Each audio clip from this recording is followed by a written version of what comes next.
Welcome back to the Birdhouse Dynasty Trade Show After Dark. Yes, we are here live Friday evening, Saturday morning. If you're on the East Coast, if you're out on the West Coast, uh, members out there, CD Velasquez, just go ahead and shoot a picture of the sunset. I'm sure it's still out there in California, but whatever. We've got a trade show, lots of action going on here. Middle of summer, we just have training camp open. We'll hit up some news and notes, but for now, we're going to talk some cascading trades. We've got a couple of members of the Birdhouse Dynasty show in here making some monster moves, and we're going to talk cascading trades. And so let's get right to it. We are going to talk, first of all, a deal involving some statue quarterbacks. Okay, fine. We'll call them pocket passers, but let's hit up the Patreon here and bring the screen up for y'all. There we go. And so we are going to start off with this deal involving Joe Burrow and CJ Stroud. This one comes from the Patreon. It is in the... Which league was this from? Yes, it was the Crash and Smash League. This one is Matt Coy and the People's Champs. People's Champs had both Jamar Chase and Nico Collins. He had Joe Burrow. Now he gave up Joe Burrow, but got CJ Stroud in return, so he still kept a stack going. But got rid of Joe Burrow, and yes, he got Cam Scadaboo and a 26 second. I'm leaning the Joe Burrow side, even though this is best ball. This one's a 12 by 11 half point tight end premium superflex best ball. There are 3 IDPs involved as well, but IDP scoring isn't that great, so we're going to kind of dismiss that. Kyle Manungai, whatever, it is a piece, so it's best ball, and we'll see if he gets some action, if he can move ahead of Roshan Johnson on the depth chart. Maybe he becomes more viable, but in the meantime, Scadaboo and the 26 second just not doing it for me. I know that if you go on Keep Trade Cut, Joe Burrow is around either QB 4 or 5, and CJ Stroud, I believe, is QB 10. Now, me personally, I have CJ Stroud further down in my dynasty rankings, or somewhere around quarterback 14 or 15, but it's still within that same tier of QB 10 that Keep Trade Cut has him in. Yeah. For me, Joe Burrow is just too much higher. He's in that elite tier right below Josh Allen and Jaden Daniels and Lamar Jackson. You have Joe Burrow and Jalen Hurts, who on any given week can pump it up and be QB1. Burrow, in spite of not having much rushing ability, just with Jamar Chase and T. Higgins there, any given week can put up 30 or 40 points depending on your scoring system. And CJ Stroud, yes, he can do that once in a while, but he's going to have a legendary throwing season to finish top 5. Last year he got pumped way up to QB3 in Dynasty, and then just didn't happen with the injuries. Nico Collins missing 4 or 5 weeks, Tank Dell going down, and Stephon Diggs going down as well. The cards didn't play out very well. Now, I know the same could have happened if Joe Burrow had Chase and Higgins go down. It possibly would have been an ugly season for him, but as long as he's got one of those dudes out there, he's still putting up big numbers. And so for me personally, if I were to tear down like this, I would have been looking for a first here. Okay, if you give me Scadaboo and a first with Stroud, that would make up the difference to me. I know maybe that's asking too much. I didn't even put this in the trade calculator. I just know when I'm giving up an elite quarterback, so I kind of call it tier 1B, Joe Burrow and Jalen Hurts. Um, yeah, I want at least a first in there to help make up the difference. Now, maybe I'm wrong. Maybe CJ Stroud goes on a 3-4 year bender here where he tears it up and proves me wrong. But in the meantime, the only way that this trade really pans out for Coy is, or not for Coy, for People's Champs, is if Scadaboo takes over that Giants backfield. The Giants actually have a formidable offense where Scadaboo can get double-digit touchdowns, because with Tyron Tracy there, he's still going to catch some balls. I don't know how many touches Scadaboo actually can get in that Giants offense. Now, maybe Jackson Dart comes in and tears it up as well, and then Scadaboo becomes, a top 15 or higher running back, but I just don't see that in the cards right now, and so I'm leaning Joe Burrow here. I know that the People's Champs got 3 nice pieces. Kyle Monangai is kind of just an afterthought, but at its best ball, I'm just leaning Joe Burrow here. Best ball, yes, it's nice to get the 3-for-1, but if you're giving up one of those elite tier assets, I'm going to want a little bit more than this. If you're giving up, a 3rd, 4th, 5th round startup pick type player, and then you're getting a 3-for-1, that's something I'm more interested in doing here. Okay? So that was the first trade in the Crash and Smash League. Now we'll get to a few others. I want to nail down the other trades that happened in a couple other leagues first. And so we're going to touch on the Turtle 2 League, and Steve S. sent this one in. This one, let me get to it here. Where is it? There we go. Okay, so this one,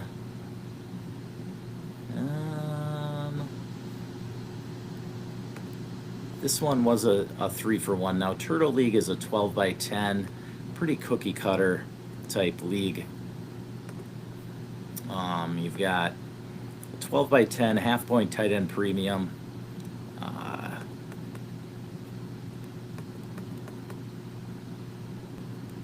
See the Patreon here.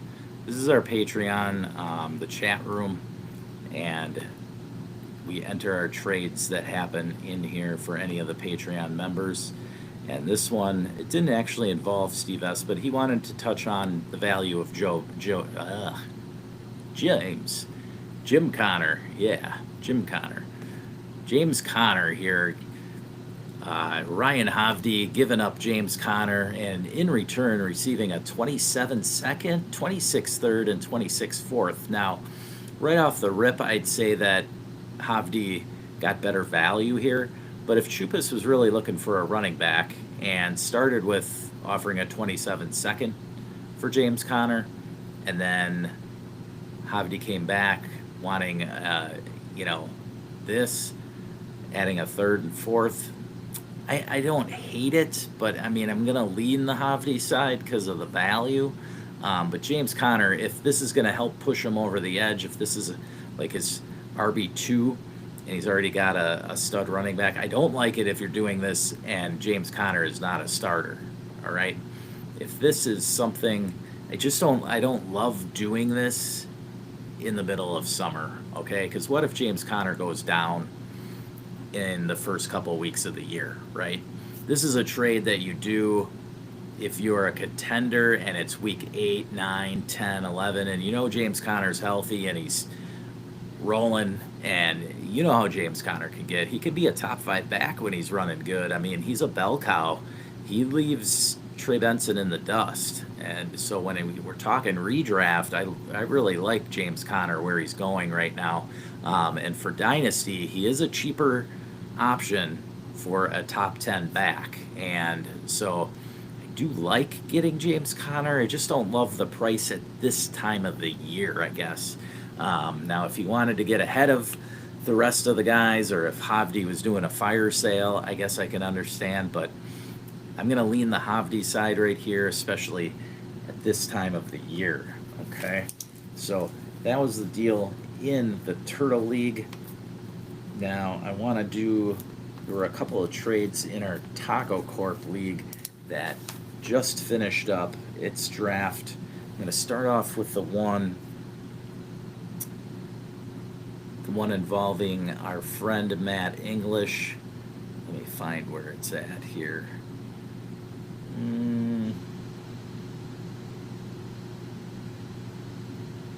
Actually, no, we're going to start off with the one that I did with Matt English.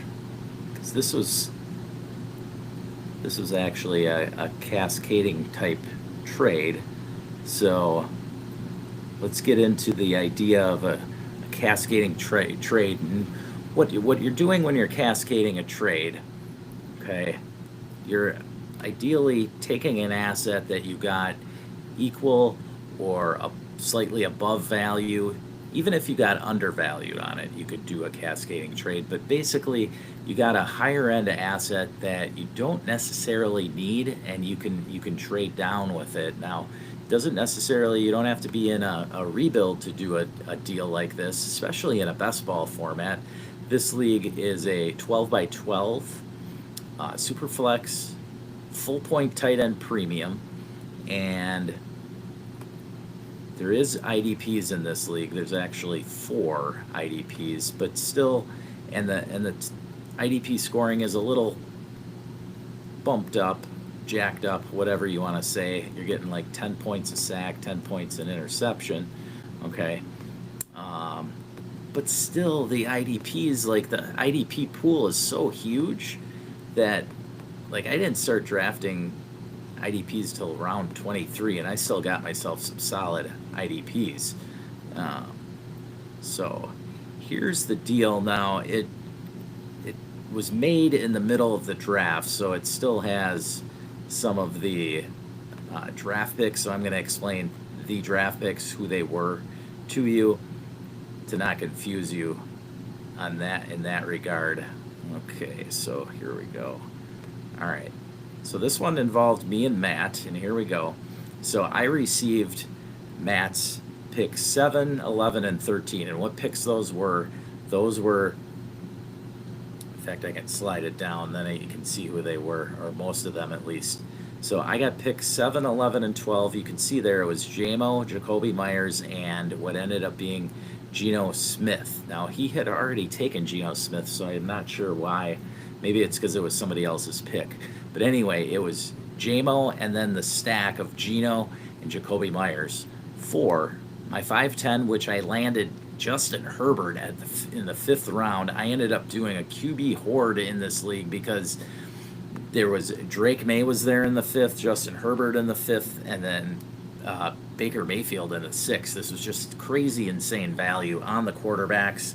A few newer people in this league to Dynasty, and so they just weren't valuing the quarterback. So I made sure that they kind of understand the value of the quarterback in a superflex format in Dynasty. With this deal, I wanted to make sure I was maximizing my value at the quarterback position.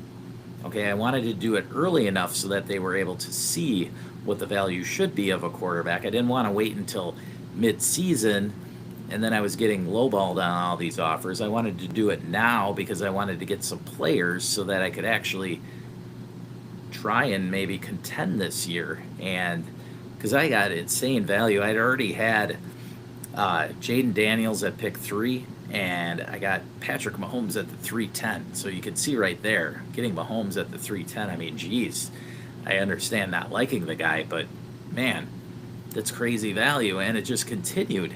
So I ended up with Jaden Daniels, Patrick Mahomes, Drake May, Justin Herbert, and Baker Mayfield, all at good values. I mean, Daniels I took at the regular value, but geez, these other 4 quarterbacks I had, I couldn't pass up on them if I was going to be able to potentially get their full value on them. So that's why I did this deal. Now, Matt English got Justin Herbert there at the 5'10", and then at the 16 he got Rashad Bateman.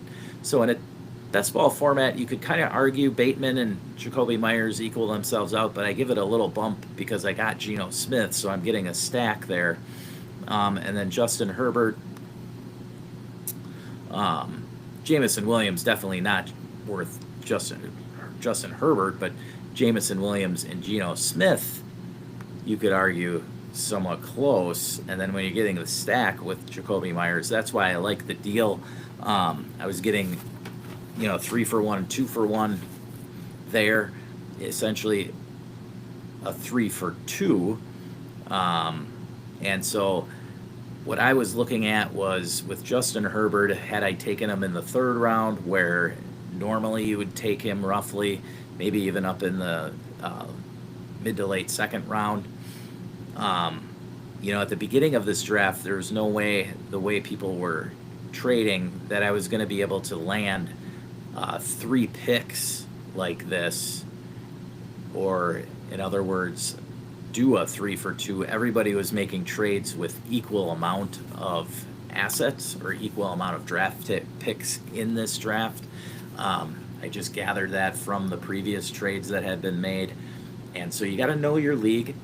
And this is what I did. And that's why I did this deal. And so this deal, I was able to land 2 wide receivers, which I didn't have many of because I didn't, I was picking all his quarterbacks in rounds 5 and 6. So this landed me a guy that I love for this year, Jameson Williams, and then a solid dude like Jacoby Myers versus, a more erratic wide receiver that I would have had to take in round 16, such as Rashad Bateman. And so that's the thinking I was doing here. I know why Matt English did it. He wanted to add that 3rd quarterback. He only had 2 quarterbacks at the time, so he wanted to add that 3rd one in Justin Herbert. Now, what happened following this trade, Matt English ended up, surprising to me, he ended up taking it and flipping Justin Herbert to another quarterback needy team. Because what happened with me hoarding it, and then another Patreon member of Birdhouse, Steve S., he ended up getting 5 quarterbacks himself. So him and I kind of control the market on quarterbacks right now. He hasn't dealt one of his quarterbacks yet, but I'm sure he will. But let me get to that other deal that Matt made now, cascading on down with Justin Herbert. He ended up doing, where is that deal?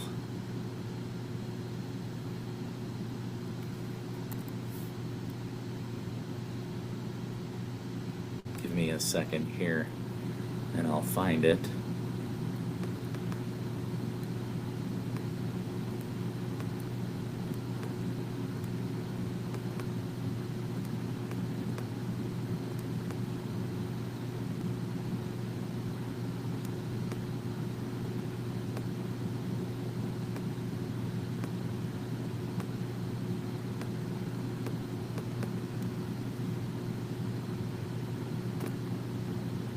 So anyway, the idea of cascading trades is to usually get extra value, and so you double up your value that you're getting.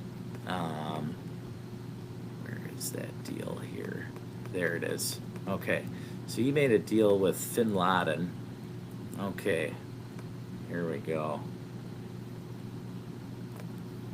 Let me bring it up for you right here. All right, so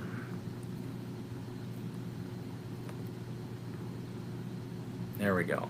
So again, it has just the draft picks, but you can see on Matt English's side, he received the 812, which was Devontae Adams, the 1901, which was Jonathan Grenard, a linebacker for the Vikings, who has decent IDP potential, and Bin Laden's 27 first. On the other side, Bin Laden basically got Justin Herbert. He got a 26 fifth and a 28-11, which I have no idea who he ended up picking, but it really doesn't matter because there's not much value there. So anyway, it ended up being really, even if you take out Grenard, it was Devontae Adams and a 27 first. Okay, to me, yeah, Grenard's decent, but there were plenty of pass rushers available even after that. I just don't see the value in Grenard that much to give up a quarterback of Herbert's stature for this type of return. Like, I would have liked to get some kind of quarterback back in the deal as well, because now Matt's sitting on just two quarterbacks. Granted, they're Trevor Lawrence and another quarterback ahead of Lawrence. I'm trying to think of who it is, but can't remember off the top of my head. But anyway, he just has two quarterbacks now in a best ball format, so I don't love that kind of deal. So I really actually kind of lean Bin Laden in this deal just because of that. Exactly. Like Devontae Adams, for as good as he is and as much as I like his potential in Los Angeles, I just don't like giving up a quarterback of Herbert's stature this way. Okay, I don't hate doing the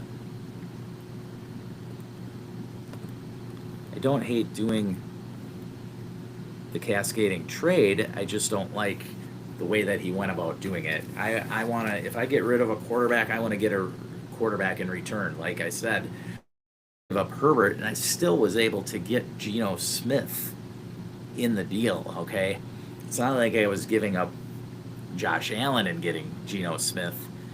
I gave up Justin Herbert and landed Geno Smith. Geno Smith's somebody who, yeah, he's not going to put up 10 or more weeks that it's going to finish in my lineup, but he could still put up 3, 4, or 5 weeks where he gets 20 or more points. And he's somebody that I could hang on to when I eventually make a couple of deals where I lose a quarterback. Because the idea of taking all those quarterbacks at value in rounds 5 and 6 is so that I can jump up and get a receiver or tight end or running back that was taken in like the second or third round, where those quarterbacks I feel at least should have been taken. Now Baker is more of a fourth rounder, but definitely Drake May and Justin Herbert are guys that could go in the second or third round at least of every Dynasty Superflex startup that I've been in this year. That's where they're going. So I want to try and bump up to the level of receiver in that range, or at least get two guys that are running backs, wide receivers, or tight ends that are going in rounds, 4 through 8 ish. So, Matt, trying to cascade trades, don't love it, don't absolutely hate it, but I don't know. I think I would have wanted somebody other than Devontae Adams at his age right now. So that's just my opinion, Matt. Sorry to rain on your parade there, but hopefully Devontae tears it up for you and that 27 first pans out. But now we're going to get to Hergot. And Hergot, the Crash and Smash League that we talked about earlier, he had an interesting situation where he had both. He did okay last year, but he had both Terry McLaurin and Rashee Rice now kind of hindering his outlook for this season, right? Those were his top two wide receivers going in. Oh, actually, he also had Amon-Ra, but he just didn't love the way things were looking. He also had Jahmyr Gibbs, so maybe he's a Lions fan. Maybe he was trying to sell high on his Lions before the rapture hits, before the loss of Ben Johnson totally encapsulates the Lions. Now, personally, I still think that the Lions can be a top 5 offense this year, even without Ben Johnson. But Hergot is a Lions fan. Maybe he's just trying to get out of his lines. I don't know, trying to sell high before they start falling. I don't know. I don't hate him, but, this is what he decided to do. So we'll go back to the first deal that he made, and that was with Matt English. and that one involved Amon-Ra. So we're gonna bring that one up first.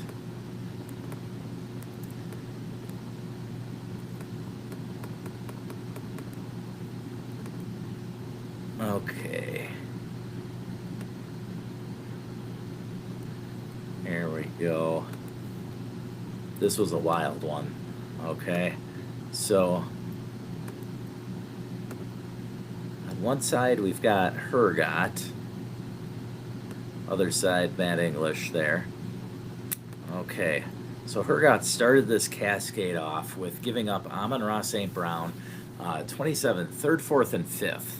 In return, he got JSN, a 26 first, 4th, and 5th, and a 28 third. So, yeah, it's a 27 draft versus 2 picks in the 26 and then a 28, but I'm just going to cancel those out for simplicity. So we'll cancel out the 3rd, 4th, and 5th rounders, and then we'll look at it. It's Foss is first in 26, plus JSN for Amon-Ra St. Brown. So basically, Hergot's betting that JSN can come close to or even equal Amon-Ra's production this upcoming year, or not because of what ended up happening after this deal. But regardless, that's essentially the bet he was making initially, is that JSN could come close to Amon-Ra, and I see that. They're a tier apart, okay? Amon-Ra is somewhere around wide receiver 5 through 7. Not quite in that elite Chase, Jefferson, CD tier. Right below it, along with Brian Thomas and Puka and Nico Collins, right in that range. Okay, JSN then is down in the wide receiver 10 through 15-ish range. Okay, definitely has a chance this year to move himself up. I don't know that he'll ever become a top 5 dynasty wide receiver, but he definitely could get into that range where Brian Thomas is. Okay, he could put up 100 catches for 1,200 yards-ish this year. Who knows how many touchdowns from Sam Darnold. He's going to be slinging it. It's really narrowed the target shares there with DK heading out of town and Cooper Kupp coming into town. It's really just going to be those two. No more Tyler Lockett there. They just added Torrey Horton in the draft. They added MVS as well, following his offensive coordinator, Kubiak, to Seattle. But we're really going to see a narrowed target share to the wide receivers 1 and 2 here in Seattle, which are JSN and Cooper Kupp, okay? I don't think that Kupp digs into JSN's target share. I think that he'll actually kind of help him. They're both good slot guys. They're going to move around a lot. I both see over 100 targets, well over 100 targets, close to, JSN could get like 150 targets this year. I wouldn't be shocked at all. So we'll see what kind of stats he ends up putting up. And yeah, I don't know what's going to happen in Detroit with Ben Johnson leaving. I still think Amon-Ra will be the top target guy, but Jameson Williams definitely looking good. He might get more targets. Still have Sam Laporta, still have Jahmyr Gibbs there getting some targets. So I don't know if Amon-Ra's target share is going to be quite as high as it has been. I'm still betting on him like an underdog or whatever, that he'll still be a top 7 or 8 wide receiver, so I still like him. But in the end, I kind of lean Hergot's side in this one, getting JSN in a first, especially Foss's, whose team is probably bottom half. Now, we're going to bring up the Dynasty Daddy for this league, but we're going to do that after I go through the deals that Hergot ended up cascading down here. Now, as I mentioned, he had his lion there, Amon-Ra St. Brown. He also had Jahmyr Gibbs, and it'd be interesting to take a look at what he did here with Jahmyr Gibbs. I was a little surprised, can't lie. And so what he ended up doing here with Gibbs is right below here. Bring that deal up for y'all. There we go. So you see here Hergot and Fossboss. And Hergot. So buying low on James Cook. This happened about a week ago. And so this was when Cook was threatening his holdout from camp. Camp started, of course, on Tuesday, and he did report. But obviously without a new contract. And so he's going to be betting on himself this year. So however you want to look at that, I don't think that Cook's going to get 16 touchdowns again. He ended up with 18, I think, on the year if you count the playoffs. But anyway, 16 touchdowns is a high amount. He finished second to Derrick Henry. And Cook, with Josh Allen there's still going to be a good offense, definitely. But, I mean, Ray Davis is a good running back. It'll be interesting to see if Ray Davis gets more work this year, or is he just like Braylon Allen, where he's a good backup, right? But James Cook's interesting. It's tough to say, but definitely Garrett Wilson and the Fossboss is 27 first. Gotta love that. But then you're giving up Jahmyr Gibbs on the other side. 28 second, not as big of a deal. But Fossboss giving up his 27 first, I gotta lean the Hergot side here. I mean, Garrett Wilson could put up monster numbers this year. He could even be just finish wide receiver 13, right? He's still gonna be decent. James Cook probably finishes somewhere around running back 15. I mean, I know he just he got just barely over 1,000 yards. So with those 16 touchdowns, really, you got to feel a regression is going to happen here. But even if he puts up just 75% of the numbers he did last year, that's 750 yards and 12 touchdowns. Now, I know that doesn't kind of correlate. You could more look at it like 850 yards and maybe 8 to 10 touchdowns is more realistic, but that's still pretty damn good. And in a best ball format, I'll take that, right? As my running back 2 or 3. And so there's that deal. So you had him get rid of Amon-Ra and gain JSN in a first. And then he got rid of Gibbs here and got James Cook and Garrett Wilson at a first. So now you're looking at, he gave up Amon-Ra and Gibbs and has gained JSN, Wilson, and Cook plus 2 firsts already on the cascading portion. So now we're going to slide down and see what he was able to turn some of those players into. Because this is nowhere near done, folks. Okay. So next up, Hergot.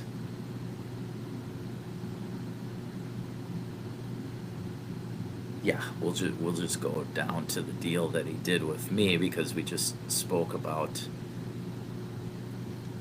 getting James Cook and Garrett Wilson. Okay. So now he does a deal with me, and personally, after he did that deal, he goes on the message board and says, I'm ready for full-on rebuild. Now, when somebody announces something like that, sort of when somebody puts 3, 4, 5 guys out on the block, right? Initially, my gut reaction is like, okay, maybe I can get them on a little bit of a discount, right? I'm not looking at a dude puts out 4 or 5 guys. To me, that's saying not just necessarily that he wants to rebuild, but it's saying that he's willing to do a deal at fair value, okay? Now, that may not be the case. Maybe the guy is still going to demand a little bit more, not necessarily a huge overpay, but he's, depending on your players and assets, he's still going to want a little bit more on his side, right? And so that's kind of what happened here. Okay, so My squad is a squad that contended last year. I think I finished third in this league. Maybe it was fourth. But I was definitely a top four team.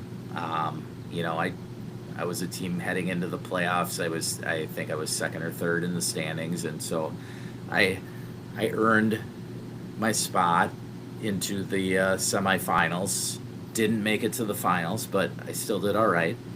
And my team's a little older, I guess, but it's kind of just because I have Derrick Henry, okay? And so I did have quite a few draft picks this last year. I was able to get Jackson Dart and Emeka Buka. Um, and so I added some decent youth. You can see here I added Jalen Royals because I just dealt him away.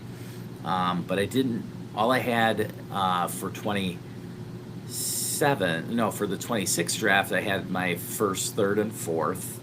And the 27 draft, I had all of my picks plus an extra second. And so I was looking at it like, well, this guy's saying right now he's loaded with a bunch of talent and that he's going for a full-on rebuild. Really, I think he's just focusing on the 27 draft. He's still got some nice picks in 26 as well. But, yeah. So I went ahead and went right after James Cook and Garrett Wilson, who he had just given up. So he had zero attachment to these guys. And I initially offered him the players that you see there, along with Jackson Dart and one other player. No, I offered him Jackson Dart and all three of my firsts because I was like, look, this dude's ready to go. I'm gonna throw it all at him because I have two decent quarterbacks. I have Josh Allen and Trevor Lawrence in this league. I drafted Travis Hunter as well in this format, and Travis Hunter is going to get IDP points because it is an IDP league. So Hunter's a smash here in this league. But I have Lawrence and Hunter and all those other young players, and so I'm looking at it like I got a good mix of veterans and some good elite talent from this draft, right? I've got 3 players in the top 12 to 13 players, depending on where you want to rank Dart and Ibuka. I'm high on both, so I think I got top 10 players. But anyway, point being, when you have Josh Allen like I do and you have Derrick Henry, you should be contending, right? So I'm not going to be afraid here. I'm going for it. And a dude says he's rebuilding and has talent out there, I'm going to go offer for it. And that's what you should do. You got to be aggressive, even if it's the middle of summer, okay? I wasn't afraid to go after it, and so I went ahead and I offered for Jared Goff, and he had one other receiver, trying to think, JSN, who he had just traded for. So I offered for Goff, JSN, Cook, and Garrett Wilson. I offered all 3 of my firsts, along with Jalen Royals, Christian Watson, and Jackson Dart. So I figured Dart and Goff would cancel each other out. The 3 firsts would be going for Cook, Wilson, and JSN, plus the 2 players here. The calculator said the trade was a little bit in his favor, so what the heck. But he didn't want to do all of those guys right away, which I understood. I figured he'd do something like that. He said, what about half of those guys? So this is what we ended up settling on. He did not really want Christian Watson. I talked him into getting a 4th. Christian Watson, somebody who, as a contender, I really just didn't want on my team as a 0 for who knows how many weeks this season. Matthew Golden coming in, they basically drafted him to take over his spot in the lineup at the X wide receiver spot. And so who knows what Christian Watson's actually going to do this year. I didn't want to mess around with it. Just get him off my roster. So I threw him away for a 4th, basically. It's funny because Hergot said the deal almost looks uglier with him getting Watson. But I talked him into it. So I got James Cook, Garrett Wilson for 2 firsts, a second, Royals, and Watson. So for my end, I wasn't really counting on Royals to do much this year. The 27 second, you know, whatever. I could say that the 27 picks, the first and second, that equals Garrett Wilson. 26 first equals James Cook. I don't mind buying low on James Cook right now. The community has really suppressed his value. The guy still plays on Buffalo. Like I said, earlier when Hergat initially made the trade, I don't mind if James Cook only gets 800 to 850 yards and 8 to 10 touchdowns this year. He's my running back 2 or 3 now. That's fine. He doesn't have to smash. He doesn't have to get 16 touchdowns. If he does, great. I don't think he will. I just want 8 to 10 touchdowns, and I'm happy with that. He gets into my lineup half of the weeks this year. If he gets into my lineup 8 times, I'm good to go with that. Garrett Wilson makes my receiver core super nice in best ball. I have no elite wide receiver, but I've got dudes like DJ Moore. I'll have to bring it up. But Hergat was not finished. Back over to Hergat's side, he added 2 firsts with my deal. Now we're going to bring up the other deal that he went to. Next, he just made 2 more deals. I did this deal at about 10:30 tonight Central Time, so not too long ago. And Hergat was not done. He got 2 more deals done this evening.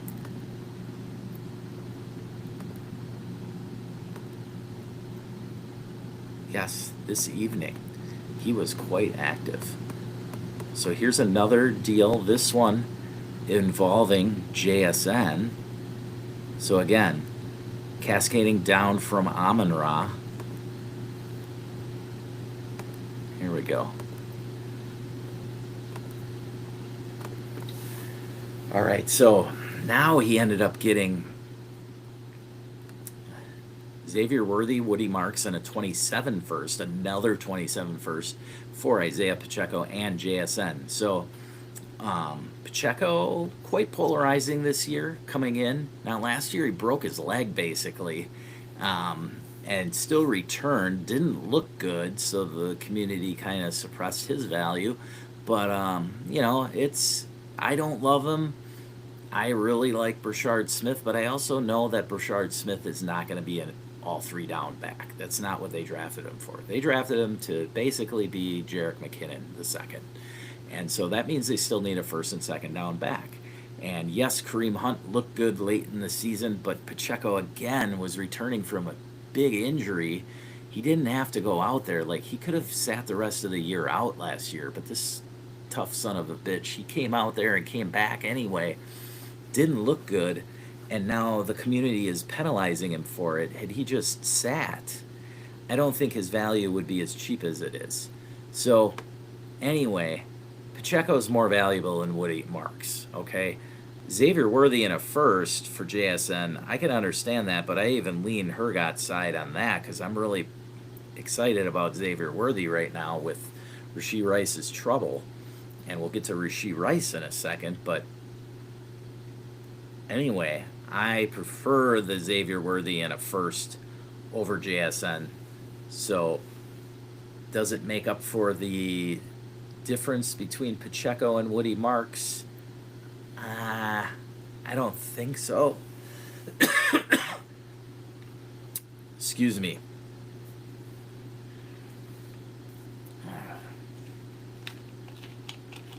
But I really don't hate it for Havdi either. Because just like I did with James Cook, Havdi went ahead and bought low on Pacheco. Okay? And so he was essentially doing the same type of thing I did. Difference being he had to give up Xavier Worthy instead of a first. Okay, so I gave up 2 firsts.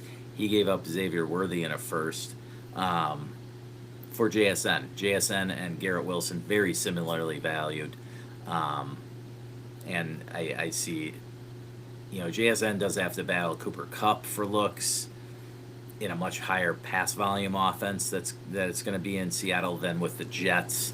Garrett Wilson's going to get hyper targeted in New York, but they're going to end up Garrett Wilson and JSN pretty similar numbers, I would think. They're both, if you look at the Vegas numbers on them, I would say that they're both pretty close.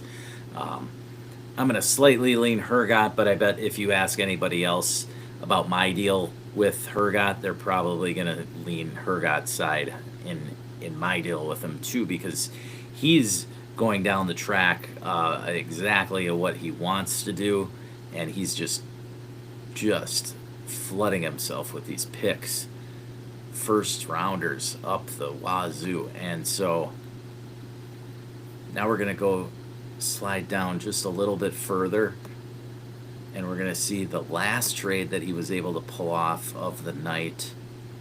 Quite a day, I will say, for Hergot.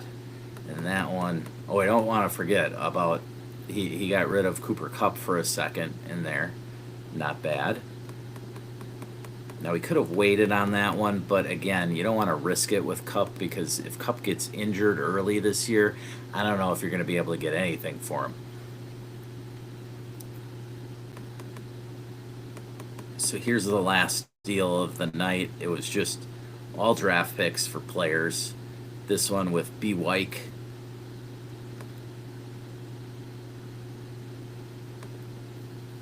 I'll click on it for better look for y'all out there. Here we go. So Hergot gives up his stud defensive player. Again, the defensive players don't get that. The value's not pumped up too much. I think it's 6 points a sack, 6 for an interception, so it's okay. Nick Bosa, obviously one of the top end pass rushers in the league, so that's definitely a bump for B. Wyke. And then he's getting Rashee Rice, the interesting one. And then David Montgomery, and he gave up 2 firsts and a second. It seems a little steep to me, okay? And I still like Rashee Rice. I like Xavier Worthy a little bit more right now, just because of the hype. Okay, I'm telling you, very soon Xavier Worthy is going to be going ahead of Rashee Rice in drafts, because we don't know yet, but I think Rice's suspension, if I had to guess, it'll be somewhere between 4 to 8 games. Now, we've been wrong before. It's not worth wasting time making bets on how long that suspension will be, and we don't even know if it'll be for this season. But Rice is in camp, and he's trying to keep that connection solidified with Mahomes. Now, Rice was averaging over 30 points a game for those first 3 games last year. He was smashing. I loved it because I had him on a few teams of mine, and so I was excited. And then to have that freak injury happen on a tackle attempt by Patrick Mahomes to just clobber his knee. Now, it wasn't extensive damage. He did have to sit out the rest of the year because of it, but he should be back. He should be healthy. The problem is the suspension, the waning suspension there. So currently, as it stands right now, I'll take the second for Montgomery, but 2 firsts for Rashee Rice and Nick Bosa is a little bit high. But again, when you're getting the players and draft picks are all on the other side, generally speaking, unless this is right when the rookie draft is happening, you're going to end up paying a little bit more. So I think he paid a little bit. I could see Rashee Rice for a first and Montgomery and Bosa for a first. He paid the second round as a tax. That's how I look at it, basically. So yeah, it's not a terrible deal. If you look at it in value, it's hard to say because defensive linemen are very rare. Defensive players are very rarely given values in leagues. But all in all, or on trade calculators, but all in all, I don't hate it for either side. I really like it for Hergot, though. but B-White was able to jump in and join the party of myself and Havdi, who went after Hergot, who said that he was going for a full-on rebuild. So that's something to take away from this. For one, I don't love trading away picks at this point of the season, but I will be willing to do it when I know my league mate, and I know Hergot, when he says something like that, he's going to take action, okay? And when somebody is doing something like that and he has elite players, not necessarily elite, but B-level players, good players that can definitely help your lineup be starters consistently in your best ball lineup, I'm going to take some action and see what, how much it's going to cost. And that's what I did here. And so, all in all, we're going to go over to Dynasty Daddy and now take a look. I'm going to have to reload this, I think, because I don't know if it has that last trade in there. Okay, so now you can see here on Dynasty Daddy, Hergot has jumped up to the second most valuable roster in the league. You can see People's Champs, who made that deal earlier at the very beginning of the show. Let me get the ad off of here. We don't need all the ads. Okay, so he gave up Burrow and got Stroud.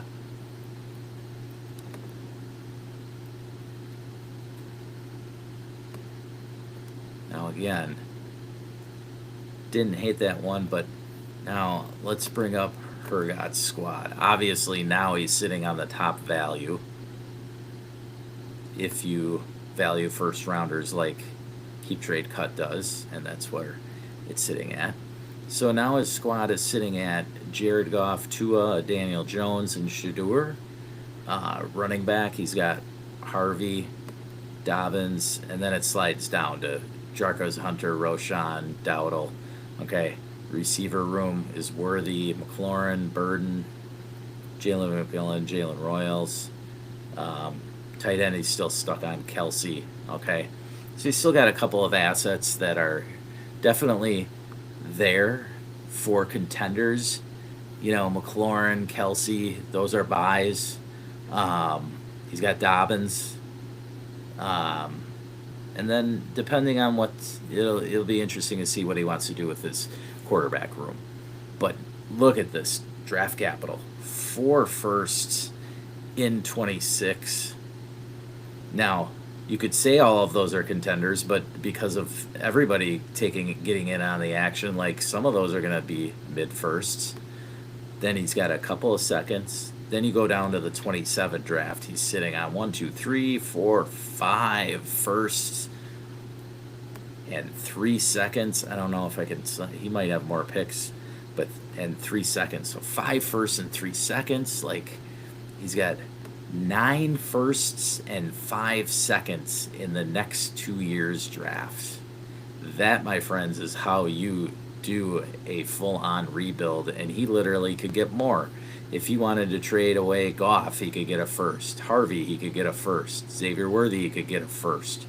Right? He could get 3 more firsts if he wants to, right off the rip with the top players here. But he doesn't need to. I mean, he's given away enough scoring that if we go up to the contender view, which I like to make sure I look at when I'm doing deals like the one I did earlier.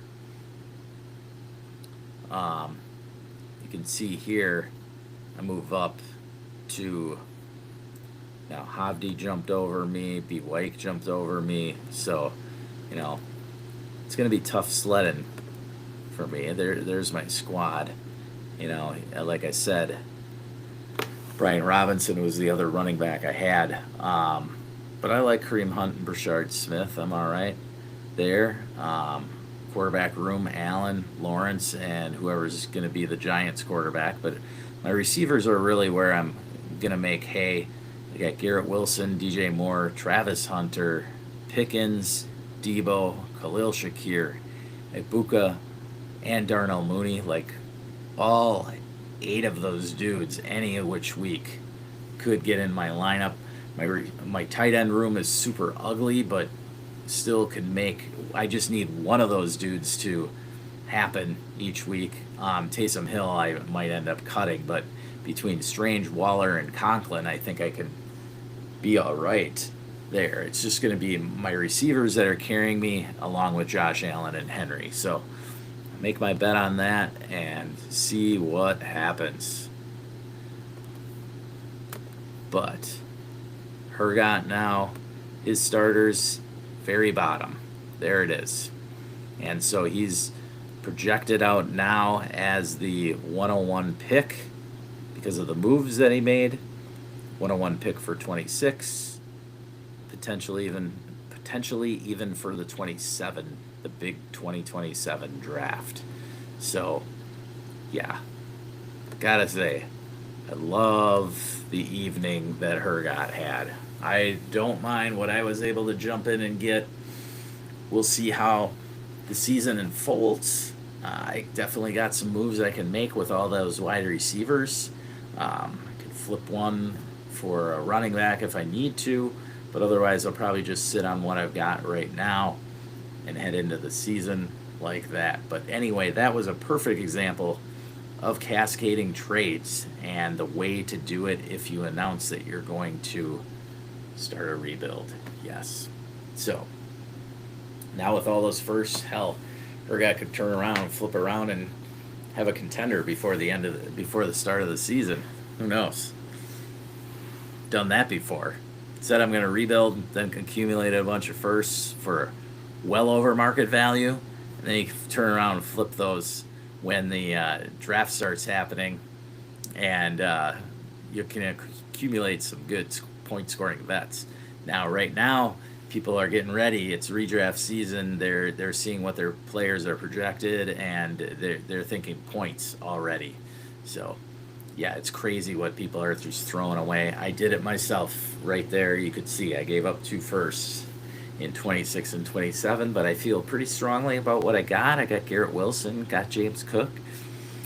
You know, we'll see. I really, honestly, that is the first share I have of James Cook. So, really was just trying to hedge my bet there, I guess.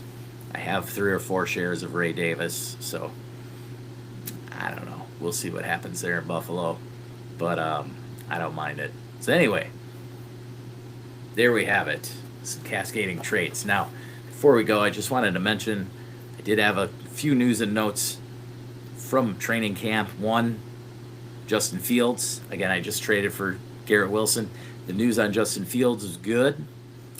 He initially was worried to be possibly a 3 to 6 week injury with a dislocated toe. It ended up being not the big toe, and he was back jogging onto the field this morning, and so that injury, he was stepped on yesterday, and it was announced as a lower leg injury initially, so I was scared that it was like an Achilles, possibly a knee, but it ended up being just a dislocated toe and not the big toe. So they'll probably take it gingerly with him before their first preseason game. But I think Justin Fields has no problem being ready for week 1 and ready to target Garrett Wilson 40% of the time. Yes, I'm loving it. So, hell, maybe I'll go after Justin Fields in that league. But anyway, don't miss out smashing that like and subscribe so you get more great content like this. Check out the Patreon, just $3 a month. You can get involved with the chat room there, help yourself out on some deals, get going. I mean, some deals are happening. It's not just trading out of boredom. Those deals were legit deals. A lot of good players getting moved. So if you want to get your league jump started, start chatting with us in the Patreon. Get some ideas and start making some moves to help yourself get better, either towards a rebuild or towards winning a championship. That's right. Win that championship. Yeah, that's what we try to do here. All right. So thanks again for joining us tonight, Friday night, after dark, in the Birdhouse. And remember, never stop working.